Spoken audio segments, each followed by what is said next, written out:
Hey everybody, what's going on? Today I'm going to talk to you about the engine swap I did in my Comanche here. I put a 99 4-liter into this Comanche, which is a 91, and I kept the new style intake manifold. I used the new style intake manifold and pretty much everything I could off of the new engine. So over here I have, way over here, I'll pull it out. I have a bunch of parts that I kept that I had to change putting the new style engine in. So I'm going to go through and point out and explain everything that I changed and all the stuff that stayed the same to make the newer engine with the newer intake manifold fit into an older style, I guess Cherokee or Comanche. So let's get started. So let's go ahead and jump right in. This is the engine all installed, ready to go, turnkey, runs as it is. As you can see in my Comanche here, and I'll go through a little bit of the stuff I had to change. I guess we'll start left to right. So the distributor, and I'll go ahead and say this generally for the whole Jeep, most everything I had to change was just because the plugs were different. For example, this plug on the distributor here, see if I can get it open. This plug here, you can see it has the 3 little things in there. And I have the old distributor, excuse the mess, over here. I guess this is the distributor off the 99 here. And on the 99, you can see the inside of the plug is a little bit different. Let's see if I can get it to focus. There we go. Inside of the plug is a little bit different. It has the 3 things, but it also has the 2 up and down pieces of plastic in the middle there. And the plug's just not quite the same. Go back to auto.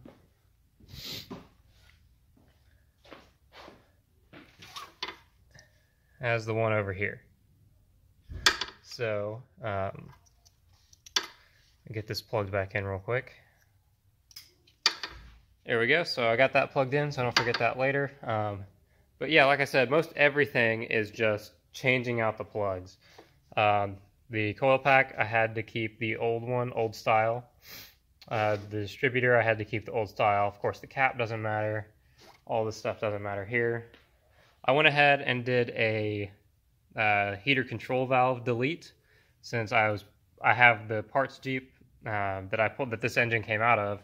So I just took the heater hoses out of the newer Jeep, and they, of course, just bolt right up to your heater core here, and bolt up front just like they would in anything, any other style Cherokee. Come back over this way. Power steering pump is off the new one because it has to fit onto the new style intake manifold. And of course the lines just bolt right up. I had to buy new ones. It's a good time to buy new ones. A lot of these Cherokees split the power steering hose over here somewhere. I've had it happen on 3 of them personally. Other things I had to change, I had to keep the temperature sensor here on the thermostat housing off the old engine, just because of the plug. Like I said, most of the stuff is because of the plugs. And like this is all the parts that I had to change. So the alternator was different. There's a lot of just vacuum hoses. I'll get to that in a second. The distributor, the wires are just extra off the old one. There's my heater control valve that I deleted. Extra cap right here. This piece is, of course, the same 4-liter to 4-liter. It's just lying there. But some of the sensors, like you can see these 2 here, that I pull off the Cherokee, off the newer one. These are the new style sensors with the new style plugs. And the old ones, the old styles, are up here. So, got that guy right here. Let me get a light and I'll come back and keep explaining. Alright, so I got my light. This sensor here, of course, had to keep the old style so the plug would match up. It's a really good idea to get a new crank position sensor while you're doing the motor swap, because you'll never have an easier time doing that. Injectors, you keep the old style injectors so that you can keep your plugs. You can see a couple here. These are the new style injectors. I had to replace a couple of them because they were leaking fuel real bad, and they came with these little adapters so that they fit on any year Cherokee. You want to avoid using these adapters if at all possible, because a lot of times they don't hold very good, and you may run into a problem like this where it's just way too tall to fit in there correctly. So old style injectors so that they plug in correctly. Keep your map sensor. I had to replace mine.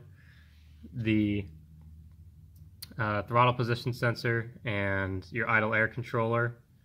I believe they're pretty much the same from year to year, but of course you're keeping your wire harness, so if you have to order a new one, order the old style, and keep your throttle body off the old one so that all your plugs match up.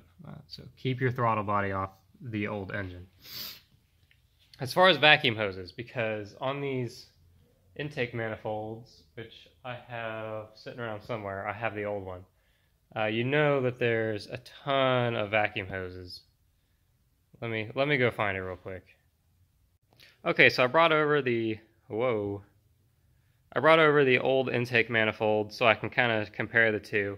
But you know, as all you guys know, on these older ones, they have vacuum ports everywhere up on the top. So they have, of course, sensor here, I think, and you've got these vacuum plugs, this vacuum plug, and the big one going to your booster.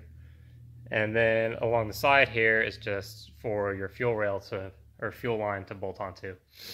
So on the new style, what I did is this piece that has autofocus again. This piece that has the T, the side coming off and the side coming up. I kept the top side up on here on the fuel pressure regulator, and this vacuum line I ran custom.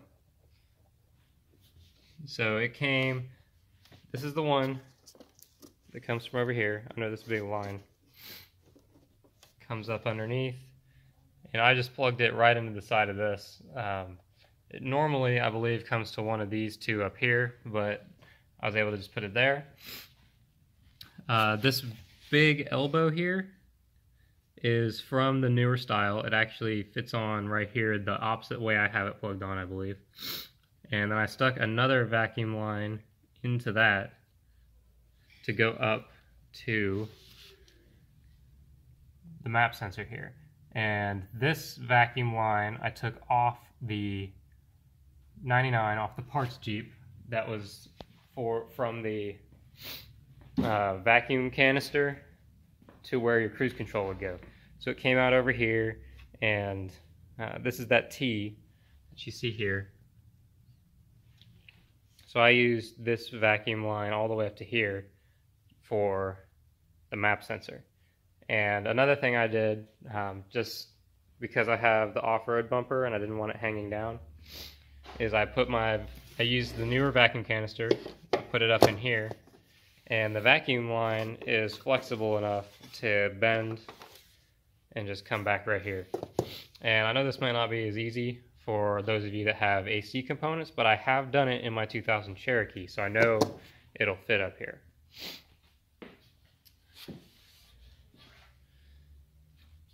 Anyways, back over here, this sensor, of course, has to go here. It was here, has to go here because of the length of your wire. There we go. The length of your wire harness has to be right there. And another thing I did is the whole vacuum line from here up, over, around, down, all the way to the vacuum canister, I took from the 99. I kept the one off the 99, and that is this guy here. These look like hard plastic, but they're fairly flexible, and I just plugged it into this port down here. Goes up and around and over and all the way to the vacuum canister, and it's got the cruise control port right over here. Ignore this. the cruise control port right there. And that's pretty much identical except for this piece right here, this off of the 99.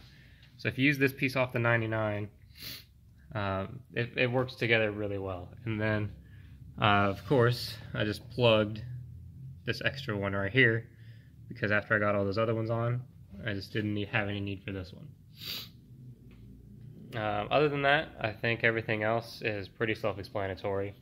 This, of course, goes here instead of to the side, like this old one did. These are the same, this is the same. You do this, what I forgot. I did have to delete this hose that went to the vacuum. Because that hose normally comes out and goes straight, it comes out of here and goes straight down into this guy here with something that looks similar to these.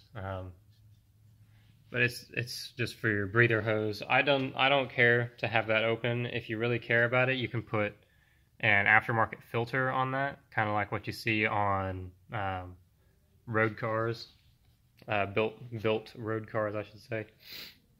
So that is empty. That's the only thing that I didn't button up nicely. If you wanted, you could run a vacuum line from there down to this port that we left open, or even maybe move this over and run it to there, or even run this down to there and then use that factory port like it's supposed to have. But I didn't want to go buy anything, so all of the modifications I did to this to make the 99 engine fit into the 91, including all like the miscellaneous vacuum hoses and stuff, all of it came from the 99. I didn't spend any extra money on any of these parts. So I just wanted to show that it is possible, and it's still running the original ECU and the original wire harness. I know it's kind of been rambling, but I mean everything's off the 99 and it's all in here. Oh, I guess I'll show the alternator. The alternator, it's fairly important that it is the old style because of your wire harness. It has to have these two prongs down here so that the control box fits onto there. And if you see some of my plugs that are just kind of not plugged in, I have no AC from the factory in this Comanche. It is the base model. So there's a lot of miscellaneous plugs over here that are not plugged in, and I have an aftermarket oil pressure gauge because I don't have a sensor at the moment. But I mean, other than that, it's all in. I'll show videos of it running and revving maybe, and prove that this all does work on this old system. So hopefully this is a little bit helpful to you guys. If you have some questions, I'd be happy to answer whatever I can since I have done the swap. So before we end, I'll just do one quick overview again. All this stuff is factory. Radiator is the same, so it doesn't matter. Heater control valve delete. 91 distributor, 91 coil pack, 91 alternator. Everything else is the same over here.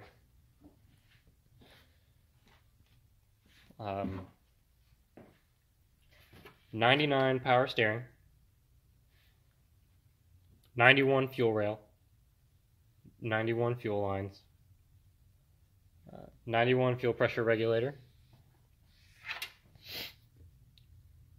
91 vacuum line port, 91 throttle body, 91 injectors,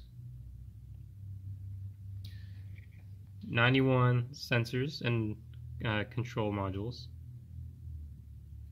91 crankshaft position sensor, 91 map sensor, 91 wire harness, 99 intake manifold, engine, thermostat, 91 sensor, 91 ECU. So, like I said, hopefully this helps, guys, and I'll show a video of it running here in a minute and show you guys that this does in fact work, no check engine lights or anything, and hopefully this helps with your swap. You gain a little bit of horsepower with the newer motor, which is a good bump. You're not going to notice it, I guess, but it's helpful to know that it's there.